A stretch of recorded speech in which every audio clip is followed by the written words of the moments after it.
Folks, I know, it's been about a week or two since we've had a good conversation.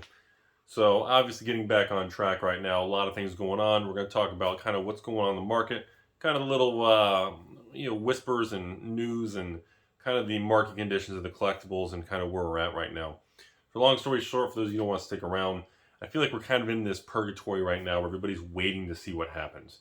You have the big, these Innistrad sets coming out here for the fourth quarter. You've got a lot of people waiting to see how this is going to go. A lot of people are very cautiously optimistic. You've got this, big flesh and blood Tales of Aria, and more importantly, people are waiting to see what happens with this first Las Vegas event, which is this weekend, only a couple days away. And obviously, you got a lot of people going to be going there and filming. I will not be there to film. I apologize. But I know a lot of people will be there and everything filming. And I think even like Channel Snowball is going to be actually streaming it. So it'll be very interesting to see if just one person shows up. Yeah, that's what the internet says. So it's very interesting. Everybody's kind of on a wait and see thing with this new Tales set and what's going to happen. There's a lot of people kind of just waiting to see. So anyways, that's how I kind of feel the overall market right now. We're kind of in this, I don't know, wait and see kind of attitude. So let's address a couple things. So first of all, I hope you all enjoyed the little preview, Mad World, one of my favorite songs redone into the Fab World from very cool. If you haven't checked that out, go check it out. And of course, the guy who did it and everything put a lot of work into the song, everything, because turned out really well. Hope you guys liked it. If you haven't figured out by now, on the spoiler videos for Flesh and Blood, and of course for MetaZoo moving forward, these spoiler videos are not videos. It's one long story. Every spoiler video and every set that comes out, the story is going to continue. So if anyone's noticed that, if you haven't watched that, so originally the Monarch spoiler for that, this video took over where that one ended. For the next set coming after the holidays and first quarter of 2022 for Flesh and Blood, that video is going to continue from the first two videos. It is one long story. And I know, some of the top comments and the responses I've got with people like, can you imagine if Wizards and Rudy actually did a Magic spoiler video? First of all, that's never going to happen. Second of all, yeah, that's, I feel it's more of a respect thing. If you're honored or privileged enough to be given to work with any of these companies, I kind of feel you should do the right thing, do the best you can. I hope and by the way, I edited that. That was my first time doing a main real edit on actually video editing. So that was quite a fun little trial and error experience. It was kind of funny because there's parts in it I'm like, okay, I have a lot of people and patrons, and of course you can hire on the internet to edit and professionally edit the video, make it real smooth and flashy. I thought about that. And then I was like, there's something to be said in 2021 by still having that homemade little bit of cringe, a lot of cringe, and just kind of taking fun things and making it good, but cringy, but not to the point where it's so polished, it looks like a large corporation. Hope that makes sense. Hope you guys can appreciate that. So that's kind of the vibe I want to continue with. Anyway, so back to the market. Overall, that's the Flesh and Blood thing. People are waiting on that. When you go over to the infamous MetaZoo thing, people are waiting for October to see the Nightfall, how the company is able to launch, fix some of the problems the first time, and see how Mike and the company, with their more people on board, more people behind the scenes working on it, be very interesting to see how that product launches and how the game does. So, as far as Magic, the big conversation here, and we got to talk about Pokemon. As far as Magic goes right now, old stuff reserve list, I feel like it's all like sitting there waiting. It's like watching. I feel like old reserve lists and people who have the resources and capital and cards, everyone's just like, okay, is the market going to go higher? Are we going to stay calm? Are we going to pull back? I feel like that's what everyone's doing right now. I feel like when it comes to reserve lists and the pricing, everybody's like, who's going to make the first move? Like, I feel like everybody's trying to determine what the other guy's going to do. And if prices, is it time to buy or do I wait? Are we about to crash? Is there a downturn? That's what it feels like is going on right now.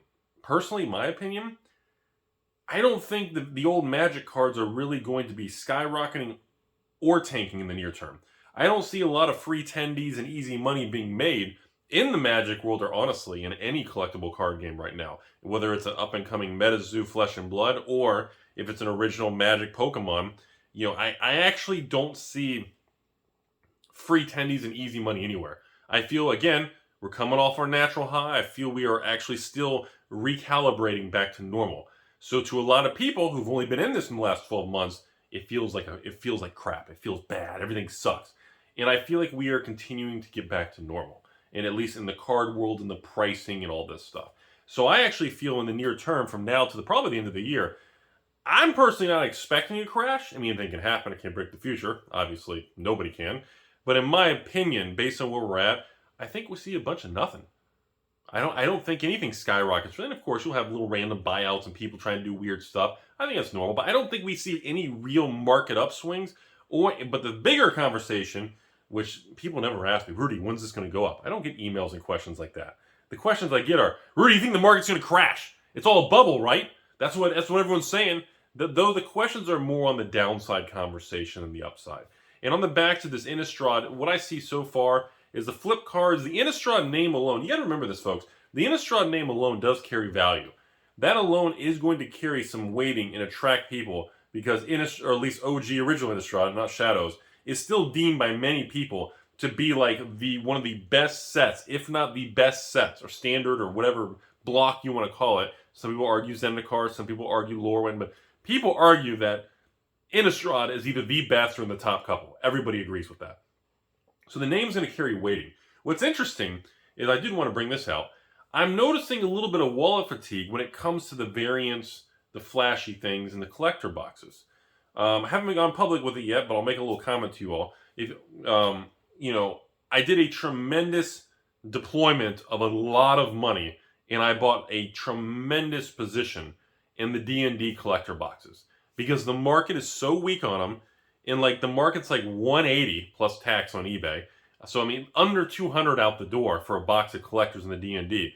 And and again, D&D's a core set replacement, folks. This isn't some sort of Zendikar Part 5. It's a core set replacement. And it's a good core set replacement. I still like the product. I know we have to do some box opening. I don't even think I ever did a box opening with him. Now I'm finally catching up. We got a week or two before the next release. Maybe I should try to do that. Anyways, but I've made a tremendous acquisition in the D&D collector boxes. And, just publicly, it's almost towards 3,000 boxes. I took a big gamble, and I threw a tremendous deal to buy a ton. And I don't know if it's going to work out. It reminds me of Theros a year ago, when the collector box completely tanked. I remember in mid-2020, this time last year, I ran a sale to patrons for Theros collector boxes for like $159. It was insane. And I'm happy because any of the patrons who bought them pretty much essentially are up almost, 50 to 100% in less than a year. I mean, I'm happy for them because Theros is, $240, $250 a box for the collectors already. But in reality, I should have kept them. I had an excessive amount, and I was like, well, this is above the normal amount that I keep for long-term or future box openings, so I decided to run a sale for the excess amount. And, of course, everybody was really happy. They sold out immediately. But I look back at that, and I was like, it's one of those things where, I feel we could be approaching a similar situation with the D&D collector boxes. They're so cheap. Everybody just doesn't seem to care about them. And we're at a situation where, I don't think everyone understands a core set replacement is still a core set. Core sets, the D&D set, is only going to be in print and available, the standard, not the collectors. The standard set is only going to be available for usually 12 months. Core sets have tighter and lower print life cycles. Because what happens is the following year, when the next core set comes out, the previous one gets cut off early. And this is held true from 2014, M14, M15, Origins. Origins was a little longer because they discontinued core sets. M19, M20, M21 all held true that literally when the following year hit the next core set, they immediately cut it off. So understand that. That is an important variable. So core sets tend to have more bizarre behavior compared to a standard Magic set. So I made that very big gamble, risk. I took a shot in the dark. I just kind of going by instinct. It has nothing to do with the cards in the set. Has nothing to do with the value in the EV. And EV is low. Cards in the set are deemed weak compared to other standard blocks around it. Call it what you want. I'm just telling you, I based the decision on instinct and the fact that I think long term, a bizarre product with dungeons and D&D style. And the one thing we do like is those D&D books like Evolving Wilds, the cover variant. I mean, they're cool looking. They're cool. So anyways, I want to lay that out there. Next thing I want to go over is, well, let me finish the Innistrad. So with this new Innistrad set, right now I'm seeing like the Innistrad collector boxes. They're like, what, 210, 220? Maybe plus tax, maybe what, 220, 230 with tag? They're pretty cheap. With the days of the huge collector boxes being like 300, like the beginning with like Throne, Ikoria, not really Theros, I would just say, I guess really just Throne, Ikoria mostly. Maybe Zendikar at the beginning. Anyways, the days of the collector boxes being really high price at the beginning and demand and supply, Wizards seems to have increased supply and stabilized that to prevent price spiking. Obviously, I'm not talking about Commander Legends collectors, Modern Horizons 2 collectors. Those are all specialty collector boxes that are way more expensive, have very unique cards. You have Jeweled Lotus that can only be gotten in the full art special variant in that one item. The MH2 collector boxes have the certain variants of the fetch lands that you can only get in that item because they bottleneck specific cards. Those are exceptions because they have something unique going on. So as far as Innistrad goes, the market right now is still, even with spoiler season underway, is still very wait and see, very calm. We're not seeing a lot of drama, a lot of FOMO, very little emotional reactions. So see what happens here. We'll be following up on that. So Pokemon, let's jump over. Been actually getting a lot of messages recently again about battle styles and like, you know, and even the older ones like Darkness and Vivid and anyways, and the Chilling Reign, of course, the new evolving. So first thing, to my knowledge, there is not another Battle Styles Chilling Reign or Battle Styles booster buy. I believe all 3 waves are out. They're gone. I ran the sale a couple times. Patrons bought them all. Those are gone. It's over with.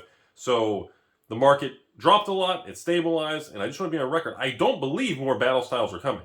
If another wave of Battle Styles does show up in the next 6-12 months, which I don't think is going to happen, if it does, it's going to be so small it ain't going to make a difference. The box prices have already dropped. Pokemon's already working on all these other products and new releases and items and 25th anniversaries and 30th anniversaries and 100th anniversaries, and you know, it doesn't matter. They're already working on all these other things. They're not going to go back and reprint Battle Styles. It's the print cycle and the space in the printer. Why? When they have these other things. So be aware, the Battle Styles tanked and collapsed after that last wave. Was it wave 3 or something?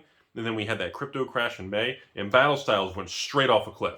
Bottomed down. I remember because I actually purchased some cases of Battle Styles from people on YouTube who contacted me in the comments, patrons who contacted, hey, I got a case, I want to unload it. I emailed a shipping label. I was buying cases of Battle Styles for $80 a box because they couldn't sell them because they were like $87 a box on eBay, and the market just completely just went to hell and got distorted. Well, the market's rebalanced. I told people the same thing. If you have to sell, hey, I'll take it. But if you don't have to sell, keep the box. Do not sell it. Monarch, same thing, first edition. Hey, Flesh and Blood. Remember, Flesh and Blood's a scam. Before it goes to zero, contact me, AlphainvestmentsLLC at gmail.com. Before the Flesh and Blood bubble bursts and everything goes to zero, contact me, take a picture. You have sealed first edition boxes. You got cold foils and all those cards. Make sure you sell them to me. You know, depending if it's a cold foil or a first edition box or whatever it is, I'm paying between 50 and 62 cents on the dollar. So on average, like 56% of eBay sold. So you can sell it on eBay. You can net 80% on your own, or you can sell it to me for 50, 60%. No risk, and I pay your shipping. Remember that. Make sure you sell me your Flesh and Blood cold foils, folks, and your first edition before it goes to zero. Let me take the loss. Does anybody buy into that? I don't know. Does anybody? I do get contacts, but I don't think. Okay, anyways.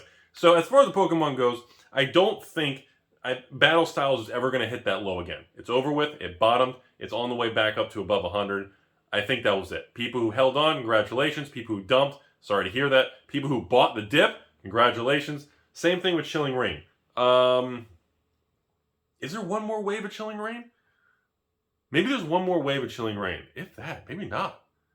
I know Evolving Skies has 1 or 2 more waves. There's supposed to be 3 waves. The first wave was long gone. The market was nuts for that. So I know there's more Evolving Skies coming. I know the big anniversary Pokemon's coming. So I'm not sure. And that's why I tell you, everyone's like, Rudy, you got to sell all the old XY Pokemon stuff in your Rudy's bathroom because they're going to reprint all of it.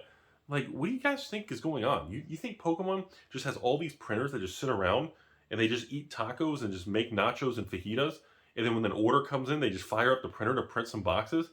Like, do you all understand? Like, does the market fully grasp the regular working individual? Are you all aware? I shouldn't say you all. It comes off kind of dirty or rude, but I don't think the average person who's, you know, involved with their life is aware that printer capacity in ordering or requesting a print run or a slot on the printer or a schedule or opening for printing.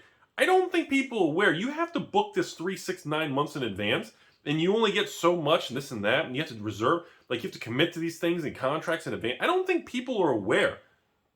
You can't just say, oh, let's print some more Pokemon evolutions. Let's just start it up tomorrow. It doesn't work that way. I don't know what the deal is.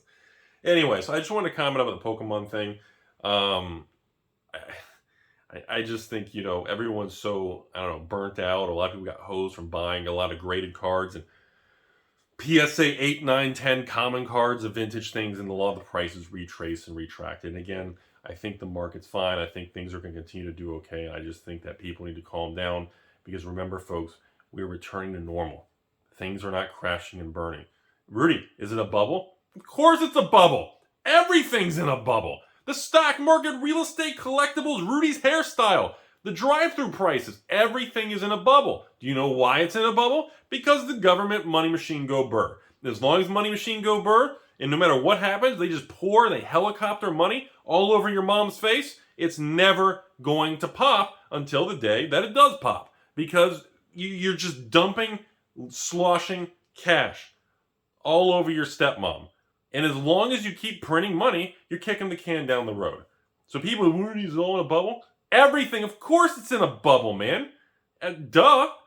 Is there anything we can do about it? No, we're regular little Timmies. I'm a basement Timmy. I can't do anything about federal super government, Federal Reserve money print burr. I'm just telling you, of course it is. Rudy, do you think? Yes, it all is. There's nothing you can do. And it doesn't matter because if you're going to live your life by not investing, not doing anything, and not going out there and taking any risks because you're afraid everything's in a bubble, then you're going to go your whole life and you're guaranteed to not get anywhere. I know where we're going. I'm going to end the video. Have a great day!